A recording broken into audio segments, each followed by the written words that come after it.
Hello my dear student. तो बेटा, जैसे आप जानते हो हम पढ़ रहे हैं स्टैंडर्ड 10 फिजिक्स का चैप्टर लाइट। आज हमारा होगा बेटा दूसरा वीडियो। ठीक है, आई होप जो पहला वीडियो है आपने बहुत अच्छी तरीके से देखा होगा, आपने बढ़िया सी पढ़ाई की होगी। ठीक है बेटा, आप लोग हमें देख रहे हो, कमेंट कर रहे हो, हमें बहुत अच्छा लग रहा है बेटा। तो इसी तरह आप हमारे वीडियो को लाइक शेयर सब्सक्राइब करते भी रहना। और जैसे कि मैंने लास्ट लेक्चर में भी बताया था, कोई भी डाउट हो, जब भी कभी आप देख रहे हो, प्लीज बेटा कमेंट करते रहो। तो शुरू करें हमारा दूसरा लेक्चर, शुरू करें। आओ चलो बेटा। तो जैसे बेटा लास्ट लेक्चर में हमने बहुत सारी बेसिक्स बातें, फंडामेंटल्स जो रूल्स है रिफ्लेक्शंस के वो पढ़े थे, और हम स्टॉप हुए थे टाइप्स ऑफ मिरर में, जिसमें हमने मिरर के कितने टाइप्स होते हैं वो हमने देख लिया है। एक्चुअली दो कैटेगरी है, one is a plane mirror and another one is a spherical mirror. Spherical mirror की बात करें तो हमने देखा था कि उसके दो टाइप्स होते हैं, एक कॉनकेव और एक कॉन्वेक्स। आज हम पढ़ेंगे, हमने लास्ट लेक्चर में उसके कई सारे यूज भी देखे हैं बेटा, कैसे दिखते हैं वो भी हमने देख लिया था। आज हम पढ़ेंगे बेटा इमेज के बारे में। पूरे लेक्चर में हम पढ़ेंगे इमेज के बारे में कि if object is expose to any mirror, कोई ऑब्जेक्ट को किसी भी मिरर के सामने आप रख दो तो how this will react. Okay, image कैसी बनेगी, वो इमेज को हम रे डायग्राम से कैसे बना पाएंगे, वो सारी बातें हम आज के लेक्चर में पढ़ेंगे। तो सबसे पहले इमेज किस तरीके की होती है वो हम सीख लेते हैं, ताकि आगे जो मिरर्स है तीन, प्लेन, कॉनकेव और कॉन्वेक्स, उसमें जब इमेज फॉर्मेशन हो रहा हो, रे डायग्राम से हम सीखेंगे तो वो इमेज कैसी बनेगी। क्योंकि बेटा हम जब भी रे डायग्राम बनाते हैं या फॉर्मूले से हम सॉल्यूशन लाते हैं तो हमें तीन बातें जरूर बतानी होती है इमेज के बारे में। एक पोजीशन ऑफ इमेज, दूसरा नेचर ऑफ इमेज और तीसरा साइज ऑफ इमेज। तो उसके लिए बेटा हमें सबसे पहले इमेज किस किस तरीके की होती है वो जान लेना चाहिए। आओ तो शुरू करते हैं। सबसे पहले है, जैसे जब भी हम किसी मिरर के सामने खड़े होते हैं या ऑब्जेक्ट को एक्सपोज करते हैं तो दो में से एक तरीके की, या तो वो रियल इमेज होगी या तो वो वर्चुअल इमेज होगी। रियल मतलब रियल जो स्क्रीन पे पाई जाती है, वर्चुअल मतलब ऐसे बेटा हमें लगता है कि है लेकिन होते नहीं है। जैसे सुबह सुबह हम नहा धो के उठ के तैयार होने के लिए प्लेन मिरर के सामने खड़े होते हैं तो सामने हूबहू हम दिखते हैं, तो हमें ऐसा लगता है कि सामने भी हमें, लेकिन वो एक्चुअली होता नहीं है, वो वर्चुअल मतलब ऐसा है, ऐसा हमें आभास होता है। इसीलिए हिंदी में इसे आभासी भी बोलते हैं, इंग्लिश में से बोलते हैं वर्चुअल इमेज। तो आओ वो कब हमें मिलेगी, वो हमें कब मिलेगी? तो रियल इमेज तब मिलेगी जब race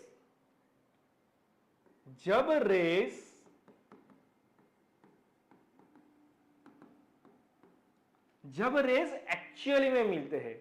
it is obtain when reflected rays meet actually. कहां पे? कोई भी पॉइंट पे, एट सर्टेन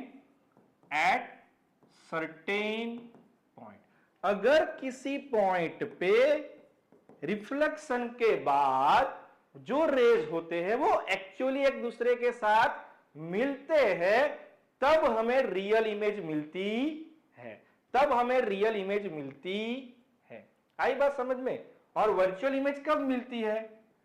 तो बेटा वर्चुअल इमेज तब मिलेगी जब रिफ्लेक्शन के बाद वो रेज मिलते नहीं लेकिन मिलते हैं, ऐसा हमें आभास होता है। So virtual image is obtain virtual image is obtained when reflected rays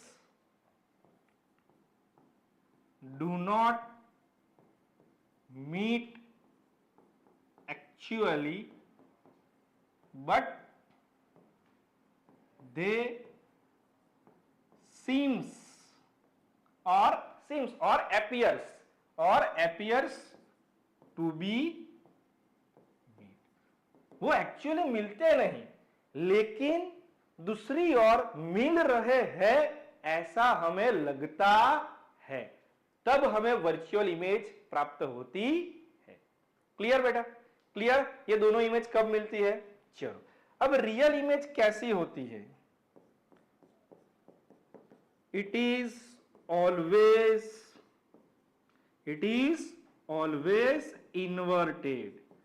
inverted मतलब उल्टा, अपसाइड डाउन। तो जैसे हम सीधे खड़े हैं तो अगर रियल इमेज में हम देख रहे हैं अपने आप को तो हमारा पैर ऊपर और सिर नीचे। और जब वर्चुअल इमेज आती है, जब वर्चुअल इमेज होती है वो हमेशा इरेक्ट मतलब सीधी, इरेक्ट मतलब सीधी। It is always erect. Erect मतलब सीधी, अपसाइड। ओके, अपसाइड मतलब जैसे हम प्लेन मिरर में अपने आप को दिखते हैं वो। तो ये जो बेटा है it is always inverted, it is erect, ये यहां पे मैं आपको एक बात क्लियर करना चाहता हूं, ये 10th के लिए है क्योंकि आपके सिलेबस में इतना ही है कि भाई जब भी रियल इमेज हो तो वो हमेशा इन्वर्टेड होती है और जब भी वर्चुअल इमेज हो वो हमेशा इरेक्ट होती है। जैसे ही आप 12th में जाओगे, again I am telling you this is for 10th only, क्योंकि आपके सिलेबस में इतना ही टॉपिक है। जैसे ही आप 12th में जाओगे तो रियल भी इरेक्ट होगी और वर्चुअल भी इन्वर्टेड होगी। तो ये आप थोड़ा अपने दिमाग में क्लियर कर लेना, ठीक है बेटा? चलो हमें याद रखना है क्योंकि बेटा हमें आंसर देना होता है इमेज के बारे में। तो ये बात समझ के चलो, ये जो रियल है उसके साथ इन्वर्टेड हमेशा रहता है। रियल मतलब इन्वर्टेड। और ये जो वर्चुअल है उसके साथ इरेक्ट हमेशा रहता है। तो ये बात जब नेचर की बात आएगी बेटा तो नेचर में हमें दो बात बतानी पड़ेगी। कैसे? एक रियल एंड इन्वर्टेड और वर्चुअल एंड इरेक्ट। तो ये अपने दिमाग में क्लियर कर लो। चलो अब वो कहां प्राप्त होगी? तो जो रियल इमेज होगी वो स्क्रीन पे मिलेगी। अगर हमने जहां पे हमने क्या बोला कि रिफ्लेक्टेड रेज एक्चुअली मीट, तो जहां रिफ्लेक्टेड रेज मीट एक दूसरे के साथ मिल रहे वहां पे अगर हम स्क्रीन रखते हैं, पर्दा रख देते हैं, तब हमें रियल इमेज उस पे दिखाई देती है। तो रियल इमेज देखने के लिए पर्दा होना मतलब screen at that certain point होना जरूरी होता है। So it is obtain on a screen. It is obtain on a screen, ठीक है? और वर्चुअल इमेज के लिए हमें किसी भी स्क्रीन की जरूरी होती नहीं, क्योंकि बेटा वर्चुअल में हमने पढ़ा है कि they do not meet actually, वो एक दूसरे से मिलते ही नहीं एक्चुअली, लेकिन दूसरी ओर वो मिल रहे हैं ऐसा हमें आभास होता है, ठीक है? तो हम यहां कह सकते हैं कि वर्चुअल इमेज हमेशा अभी हम मिरर की बात करें तो मिरर के पीछे मिलता है, आगे जाके लेंस आएगा, लेंस के पीछे मिलेगा। आई बात समझ में? So it does not require screen to, it does not require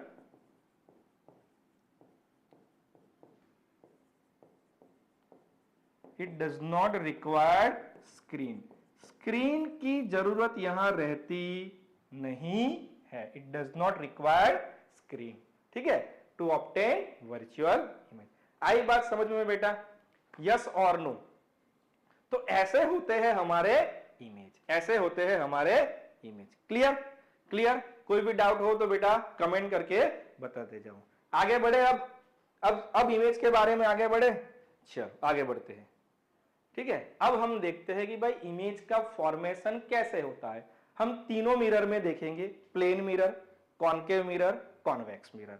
ठीक है, चलो आओ बेटा शुरू करते हैं प्लेन मिरर से। बनाए प्लेन मिरर एक। चलो तो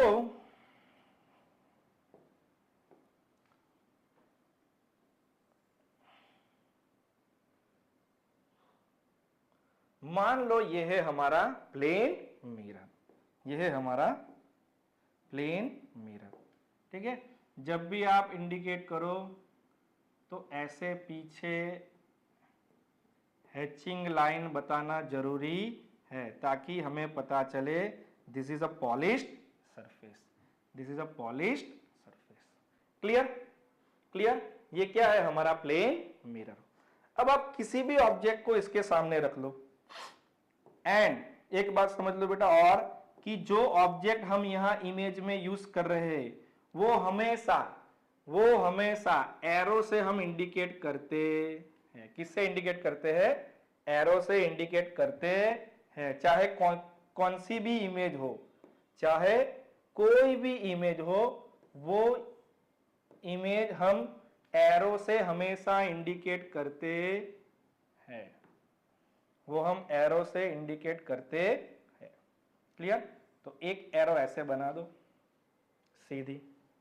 ठीक है, अब जब आपको इमेज प्राप्त करना हो, इमेज बनाना हो, तो मिनिमम 2 रेज आपको लेने पड़ेंगे, मिनिमम 2 रेज। आप 3, 4, 5, 6, 7, 8, 10 कितना भी ले सकते हो, कितना भी ले सकते हो।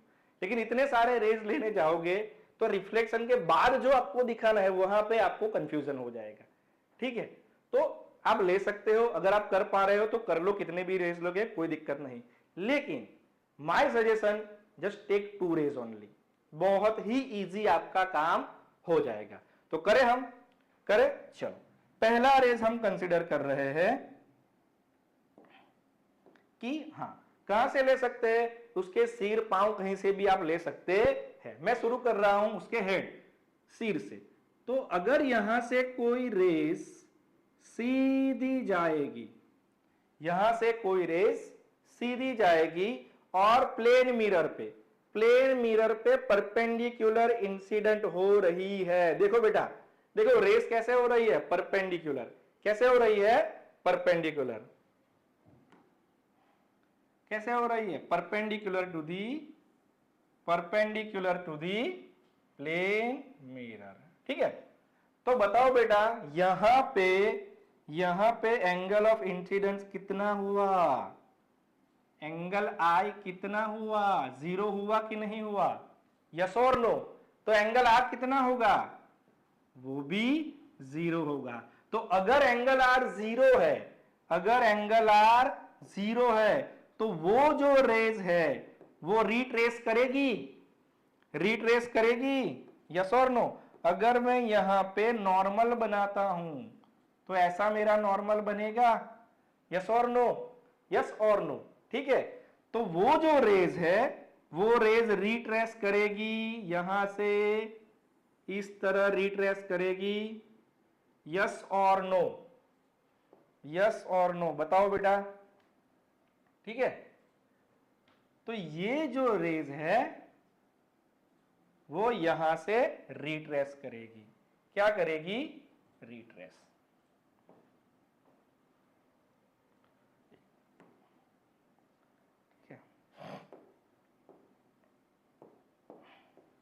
इसी पॉइंट से वो करेगी रिट्रेस। क्लियर? यस और नो? तो पहले गई, टकराई और उसी पॉइंट से वापस आई। चलो दूसरी रेज लेते हैं, सेकंड वन। तो मान लो उसी सिर से मैं दूसरी रेज निकालता हूं, वो कहां? यहीं कहीं पे इंसिडेंट हो रही है। अब देखो बेटा, यहां पे नॉर्मल बनाओ, इसी पॉइंट से नॉर्मल बनाओ, ये हो गया नॉर्मल। तो यहां पे एंगल आई कितना होगा, कुछ एंगल होगा यहां पे एंगल आई, से फॉर एग्जांपल 30 डिग्री, तो वो रिफ्लेक्ट होगी यहां से कि नहीं होगी, यस और नो, उसी एंगल से रिफ्लेक्ट होगी, क्योंकि हमने लॉस पढ़े हैं angle i is equal to angle r. तो यहां पे कुछ एंगल पे वो इंसिडेंट हो रही है, तो उसी एंगल से वो लाइट रेज वापस निकलेगी कि नहीं निकलेगी, यस और नो, उसी एंगल से वो लाइट रेज वापस निकलेगी कि नहीं निकलेगी, निकलेगी। ये एंगल और ये एंगल सेम रहेगा, यस और नो, यस और नो, ये दोनों एंगल सेम रहेंगे। देखो बेटा मैं फ्रीली कर रहा हूं, ठीक है, आप पूरे इंस्ट्रूमेंट से यूज करोगे तो आपको वो प्रॉपर बनाना पड़ेगा। तो यहां पे जो है angle i is equal to angle r होगा, यस और नो होगा। अब देखो आफ्टर रिफ्लेक्शन ये रेस बेटा इस तरफ जा रहे हैं, इसको आप कितना भी प्रोड्यूस कर लो, आगे कितना भी प्रोड्यूस कर लो, खींचते जाओ। अगर इसको मैं खींचता हूं, तो कितना भी खींच लूं, ऐसे खींच के चले जाऊं, फिर मैं इसको खींचूं, इसको आगे खींचूं ऐसे, कभी ये दोनों रियल वर्ल्ड में मिलेंगे एक दूसरे से, बताओ। ये दो रेज जो है, रेज 1 एंड रेज 2, मैं कितना भी इसको एक्सटेंड करूं, रियल वर्ल्ड में वो एक दूसरे से मिलेंगे नहीं मिलेंगे। लेकिन अगर ऑन द अपोजिट साइड अगर मैं दोनों को एक्सटेंड करूं इस तरह, इसको मैं यहां से ऐसे एक्सटेंड कर रहा हूं, और ये जो रेज नंबर 2 है उसको उसके पार्ट के अकॉर्डिंगली, ठीक है, उसके पार्ट के अकॉर्डिंगली अगर मैं एक्सटेंड कर रहा हूं, तो आपको वो दो रेस मिरर के पीछे, कहां पे, मिरर के पीछे वर्चुअल दुनिया में वो एक दूसरे से मिल रहे हैं, ऐसा लगेगा कि नहीं लगेगा, यस और नो। तो वो जहां पे मिलेंगे उसी जगह पे हमें हमारा इमेज दिखेगा, इस जगह पे हमें हमारा इमेज दिखेगा। आई बात समझ में, यस और नो। रियल लाइफ में मैं कितना भी एक्सटेंड कर लूं, चाहे ये दोनों को 10 किलोमीटर, 100 किलोमीटर, 1000 किलोमीटर तक लेके जाऊं, ये दोनों रियल लाइफ में मिलेंगे नहीं बेटा। लेकिन वर्चुअल पीछे अगर मैं उसको अपोजिट डायरेक्शन में एक्सटेंड करूं, तो वो दोनों मिरर के पीछे मिल रहे हैं, ऐसा हमें लगता है। तो इमेज कहां बनेगी, यहां बनेगी, कहां बनेगी, यहां पे। आई बात समझ में, यस और नो, क्लियर बेटा। तो ऐसे प्लेन मिरर में इमेज फॉर्मेशन होता है, चलो अब उस इमेज के बारे में जानते हैं। इस इमेज के बारे में जानते हैं कि वो जो इमेज है वो कैसी रहेगी। चलो जैसे मैंने बताया कि जब भी आप इमेज के बारे में बात कर रहे हो, आपको 3 बातें बतानी है। इसका नेचर, पहली उसका नेचर मतलब वो रियल एंड इन्वर्टेड है या वर्चुअल एंड इरेक्ट है। दूसरी बात उसकी पोजीशन मतलब वो कितने डिस्टेंस पे मिल रही है, और तीसरी बात उसकी साइज, ऑब्जेक्ट के रिस्पेक्ट में उसकी साइज एनलार्ज मतलब बड़ी हुई है, सेम है, या डिमिनिश मतलब छोटी हुई है। ये बातें आपको बतानी है। चलो तो पहली बातें बताया बेटा, फर्स्ट वन, क्या बताना है? नेचर के बारे में। किसके बारे में? नेचर के बारे में। तो देखो बेटा यहां पे कैसा मिलेगा? वर्चुअल इमेज मिलेगा, क्योंकि यहां पे रेस एक्चुअली मिल रहे नहीं, तो वो इमेज कैसी बनेगी? वर्चुअल। वो कैसी बनेगी? वर्चुअल। एंड वर्चुअल इमेज हमेशा कैसी दिख रही, कैसी दिखती है? ये बात मगज में फिट कर लो, माइंड में। वर्चुअल इमेज दिखती है इरेक्ट। यहां पे भी देखो, उसका सिर ऊपर है, पांव नीचे, सिर ऊपर पांव नीचे। आई बात समझ में? यस और नो? यस और नो बेटा? समझ आ रही है बातें बेटा? चलो दूसरी बात बतानी है, उसकी पोजीशन। उसकी पोजीशन, पोजीशन मतलब इमेज का डिस्टेंस, इमेज का डिस्टेंस। तो बेटा देखो यहां पे ऑब्जेक्ट से लेके मिरर से ऑब्जेक्ट का जितना डिस्टेंस है उसको हम बोलेंगे u, object distance u, object distance u। और मिरर से इमेज का जो डिस्टेंस होता है उसको रिप्रेजेंट करेंगे v से, इमेज डिस्टेंस v से। तो प्लेन मिरर के केस में मैंने यहां बेटा विदाउट स्केल मतलब डायमेंशन के बिना बनाया है, ठीक है, डायमेंशन के बिना बनाया है, तो यहां ज्यादा कम दिख रहा है। लेकिन प्लेन मिरर के केस में एक बात बेटा याद रखना कि जितना इमेज डिस्टेंस होता है उतना ही ऑब्जेक्ट डिस्टेंस होता है, या जितना ऑब्जेक्ट डिस्टेंस होता है उतना ही इमेज डिस्टेंस होता है। तो यहां क्या लिखोगे आप? Same as object distance. क्या लिखोगे? Same as object distance.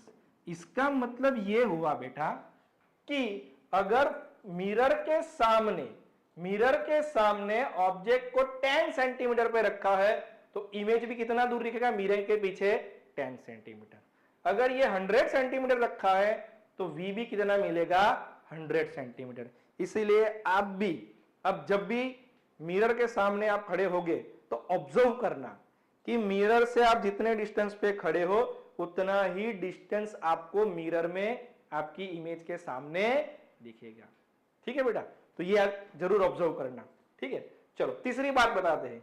तीसरी बात कौन सी बतानी है? उसकी साइज के बारे में। किसके बारे में? साइज के बारे में। ठीक है, तो जो ऑब्जेक्ट हाइट होती है बेटा उसे h से रिप्रेजेंट करते हैं। कैसे? h से। कई बार h o से भी रिप्रेजेंट की जाती है, कई बुक में आपको ये भी मिलेगा। तो या तो h से आप रिप्रेजेंट करो या h o से। और जो इमेज हाइट होती है उसे h डैश या hi दोनों में से किसी भी तरह आप रिप्रेजेंट कर सकते हो। तो प्लेन मिरर के केस में जितनी ऑब्जेक्ट की हाइट होगी उतनी ही इमेज की हाइट होगी, मतलब h dash is equal to h। अगर ये ऑब्जेक्ट 5 सेंटीमीटर का है तो उसका इमेज भी कितना मिलेगा? 5 सेंटीमीटर। अगर ये 10 सेंटीमीटर है तो ये भी मिलेगा 10 सेंटीमीटर। तो यहां क्या लिखेंगे? Same as object height, same as object height. So you can write like this, h dash is equal to h. Same thing you can also write like this in the case of distance v is equal to u. ये notation बेटा याद रखना कि object height किसे बोलते हैं, image height किसे बोलते हैं, ऑब्जेक्ट डिस्टेंस किसे बोलते हैं, इमेज डिस्टेंस किसे है। मैं वापस रिपीट करूंगा जब रे डायग्राम के न्यूमेरिकल्स करवाऊंगा, ठीक है, मिरर फॉर्मूला करवाऊंगा, एक बार वापस रिपीट करूंगा। लेकिन बेटा आपको ये याद रखना है क्योंकि जब रे डायग्राम बनेंगे, जब मिरर फॉर्मूला से न्यूमेरिकल सॉल्व करेंगे, ये नोटेशन से ही हमारा काम चलेगा, वहां वर्ड्स में हम नहीं लिख सकते। आई बात समझ में? तो प्लेन मिरर से कैसे इमेज फॉर्म होता है समझ में आया बेटा? यस और नो आया? क्लियर? क्लियर? ओके, तो आगे बढ़े, आगे स्फेरिकल मिरर पे जाए। स्फेरिकल मिरर से कैसे काम होता है, मतलब कैसे इमेज फॉर्मेशन होती है, बढ़े उस पे? ओके, चलो आगे बढ़ते हैं, आगे बढ़ते हैं। ठीक है, ओ एक बाकी रह गया, लेटरल इन्वर्जन। हाँ, तो बेटा जैसे हम जानते हैं कि ये जो इमेज होती है, ये जो इमेज होती है वो लेटरली इन्वर्टेड होती है। क्या होती है? Laterally inverted. तो ये लेटरल इन्वर्जन क्या होता है? So it is a one type of phenomena in which you can say LHS जो होता है वो RHS हो जाता है। It is a one type of phenomena in which left hand side is looking like a right hand side और vice versa। अगर आप लेफ्ट हैंड खड़ा कर रहे हो तो मिरर में ऐसा लगता है इमेज में कि आप राइट हैंड रेस कर रहे हो, राइट हैंड रेस कर रहे हो। तो इसी फिनोमिना को बोलेंगे हम लेटरल इन्वर्जन। ये आपने 8th में भी बेटा पढ़ा है, ठीक है। So lateral inversion is a phenomena in which left hand side is looking like a right hand side और vice versa when an object is exposed to the plane mirror. जब प्लेन मिरर के सामने किसी object को आप रखते हो तो उसकी left hand side right hand side दिखती है और right hand side left hand side दिखती है। ठीक है बेटा, इसीलिए देखो रियल लाइफ में जब आप किसी एम्बुलेंस को दिख रही हो पीछे से आ रही है, ठीक है, तो एम्बुलेंस की जो फ्रंट बॉडी है, उसके जो बॉनेट है, उस पे एम्बुलेंस उल्टा लिखा होता है। कैसा लिखा होता है? उल्टा लिखा है, ताकि आगे जो गाड़ी चला रहा है उसको वो मिरर में एम्बुलेंस सीधा दिखे, मिरर में एम्बुलेंस सीधा दिखे, ताकि हमें पता चले कि भाई पीछे एम्बुलेंस आ रही है और हम उसको साइड दे सके। आई बात समझ में? तो एम्बुलेंस पे उल्टा लिखने का रीजन यही है कि आगे वाला उसके रियर व्यू मिरर में सीधा दिख सके। क्लियर? क्लियर? तो ये होता है लेटरल इन्वर्जन, लेटरल इन्वर्जन। चलो आगे, रिफ्लेक्शन थ्रू स्फेरिकल मिरर। तो प्लेन मिरर में हमने देख लिया। अब बात आती है स्फेरिकल मिरर की। तो उसका इमेज बनाने से पहले कुछ टर्मिनोलॉजी है, वो बेटा हम समझ लेते हैं। जैसे कि हमने लास्ट लेक्चर में पढ़ा था कि अगर आप स्पून को ऐसे पकड़ लेते हो, चलो हाथ ले लो, तो ये इनसाइड कर्वेचर है, केव जैसा बना रहा है, तो वो बनेगा कॉनकेव। और आउटसाइड जो कर्वेचर बना है, एम्बोज हो ऐसा हमें लग रहा है, तो वो बनाएगा कॉन्वेक्स सरफेस, मतलब कॉन्वेक्स मिरर। ये हमने लास्ट लेक्चर में पढ़ा था। तो चलो देखते हैं। तो अब जब हम ये देखो बेटा, ये जो ब्लू कलर का है हमारा कौन सा मिरर है? कैसा दिख रहा है? कैसा दिख रहा है? कॉनकेव। यहां से हम देख रहे हैं उसको, इसको हम यहां से देख रहे हैं। तो बताओ बेटा इसमें से कॉन्वेक्स कौन हुआ और कॉनकेव कौन हुआ? वेरी गुड, ये हमारा हो गया कॉनकेव मिरर और ये हमारा हो गया convex mirror, convex mirror. Clear? Clear बेटा? चलो आओ समझते हैं। तो बेटा ये इतना सा कर्व्ड पार्ट है, इतना सा कर्व्ड पार्ट है।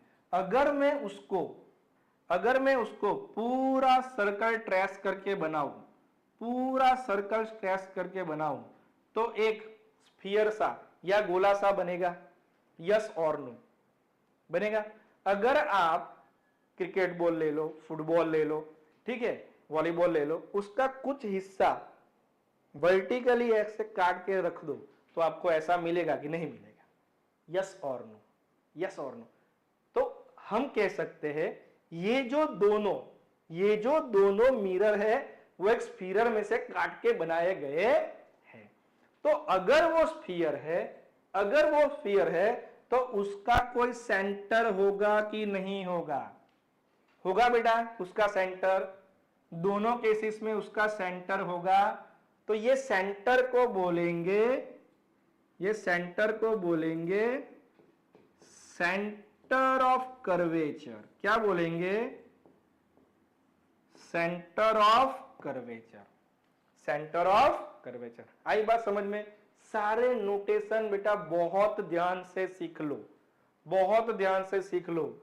ये नोटेशन से ही हमारा काम चलेगा इस चैप्टर में। जब भी रे डायग्राम की बात होगी, जब भी मिरर फॉर्मूला की बात होगी, या जब भी लेंस फॉर्मूला की बात होगी, पूरा काम हमारा ये नोटेशन से चलने वाला है। ठीक है, चलो, तो इसका जो सेंटर होता है ये पूरे गोले का या पूरे स्फीयर का, उसे बोलेंगे centre of curvature and it is denoted by capital सी।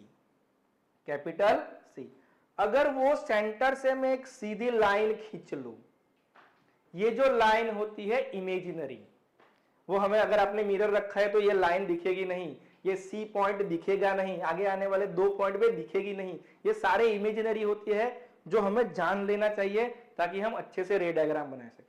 तो मान लो ये सेंटर से एक इमेजिनरी लाइन हॉरिजॉन्टली पास हो रही है, which is passing from the centre of, मतलब ये जो मिरर का पार्ट है उसके बिल्कुल बीच में से, सेंटर में से पास हो रही है, और ये जो बीच वाला पॉइंट है येलो कलर से हाईलाइट किया गया है, उसे डिनोट करेंगे P से, उसे डिनोट करेंगे P से, उसको बोला जाएगा पोल ऑफ द मिरर। क्या बोला जाएगा? Pole of the mirror. आई बात समझ में बेटा?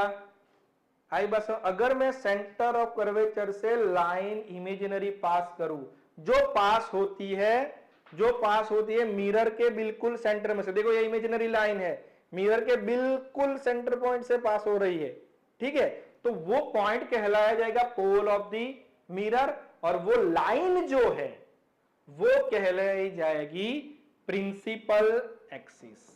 क्या कहलाई जाएगी? प्रिंसिपल एक्सिस, प्रधान एक्स। ये जो लाइन है, ये जो लाइन है दोनों केसेस में प्रिंसिपल एक्सिस, दोनों केसेस में क्या कहलाई जाएगी? Principal axis. आई बात समझ में? 3 बातें बेटा हमने सीखी, centre of curvature, pole, principal axis. अब सेंटर ऑफ कर्वेचर और पोल, सेंटर ऑफ कर्वेचर और पोल का मैं सेंटर पॉइंट ले लूं, जनरली वो एग्जैक्ट सेंटर नहीं होता, सेंटर के नियर अबाउट ही होता है, तो वो पॉइंट को हम डिनोट करेंगे एफ से, वो पॉइंट को डिनोट करेंगे एफ से, और वो एफ को कहलाया जाएगा प्रिंसिपल फोकस। क्या कहलाया जाएगा? Principal focus. क्या बताया जाएगा? Principal focus. वो एग्जैक्टली नियर अबाउट ये सी और पी का सेंटर पॉइंट निकालू, वहां पे आपको मिलेगा, वहां पे आपको मिलेगा। आई बात समझ में? यस और नो? यस और नो? यस और नो बेटा? ठीक है, चलो चलो आगे बढ़ते हैं। अगर ये सेंटर ऑफ कर्वेचर है बेटा, अगर ये सेंटर ऑफ कर्वेचर है, तो यहां से लेके यहां तक का जो डिस्टेंस होगा, वो ये जो पूरा स्फीयर बना है, दोनों केसेस में, दोनों केसेस में देखो, यहां से लेके सेंटर पॉइंट तक का जो डिस्टेंस होगा वो कितना होगा? वो कितना होगा बेटा? बताओ, कमेंट करके बताओ। ये पूरा जो स्फीयर है उसकी रेडियस होगी कि नहीं होगी? एग्जैक्टली उसकी रेडियस होगी। यस और नो? यस और नो? तो ये जो आर है उसे बोलेंगे रेडियस ऑफ कर्वेचर। क्या बोलेंगे? Radius of curvature, radius of curvature. आई बात समझ में? यस और नो? Radius of curvature. आगे बढ़ते हैं। अब ये जो डिस्टेंस है, कहां से? फोकस एफ से, कहां से? फोकस एफ से पोल तक का डिस्टेंस, फोकस एफ से पोल तक का डिस्टेंस, उसे डिनोट करेंगे स्मॉल एफ से, उसे डिनोट करेंगे स्मॉल एफ से। और जो ये स्मॉल एफ है, ये जो स्मॉल एफ है, उसे कहेंगे फोकल लेंथ। क्या बोलेंगे? Focal length. क्या बोलेंगे? Focal length. देखो कंफ्यूज मत होना बेटा, रेडियस ऑफ कर्वेचर मतलब the distance between centre and pole. Focal length मतलब the distance between focus and pole. Focus indicate किया जाता है कैपिटल एफ से, कैपिटल एफ से, और फोकल लेंथ इंडिकेट की जाती है स्मॉल एफ से, स्मॉल एफ से। आई बात समझ में? आई बात समझ में? सर तो जैसे मुझे डायग्राम दिख रहा है उसके हिसाब से मुझे ये लग रहा है ये जो आर और स्मॉल एफ है उसके बीच में कुछ ना कुछ रिलेशन होना चाहिए। यस और नो? क्या बोला बेटा कि जब हमने फोकस इंडिकेट किया तो क्या बोला?